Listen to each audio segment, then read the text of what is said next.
Music by Sunil संगम।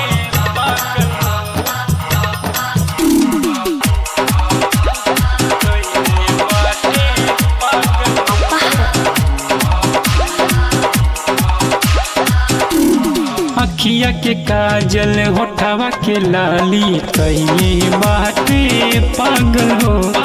अखिया के काजल होठवा के लाली कहिले बाटे पागल हो। तोहरा खातिर ए हो जान, तोहरा खातिर ए हो जान, रहिले रात भर जागल हो। अखिया के काजल होठवा के लाली कहिले बाटे पागल हो। अरे कहिले बाटे पागल हो।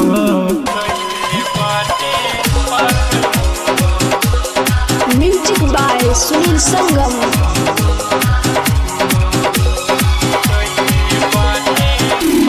जहिया से देखले हाई तोर रूप सलोना हो, कहिए से बसल बारू एह दिलवा के कोना हो, एह दिलवा के कोना हो। जहिया से देखले हाई तोर रूप सलोना हो, कहिए से बसल बारू एह दिलवा के कोना हो।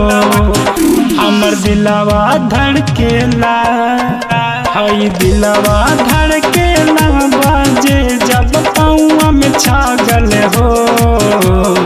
अखिया के काजल होठवा के लाली कइले बाटे पागल हो।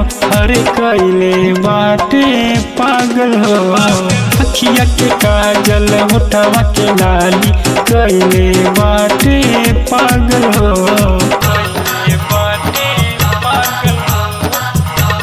Music by Sunil Sangam.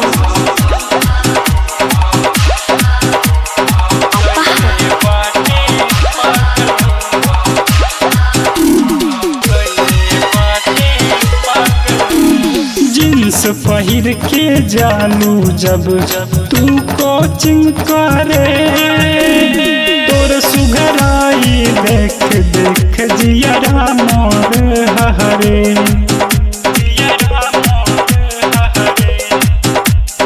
Jeans पहिर के जालू जब तू कोचिंग करे, तोर सुघराई देख देख जियरा हमर हरे।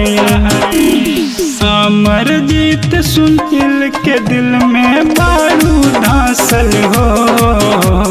अखिया के काजल होठवा के लाली कइले बाटे पागल हो।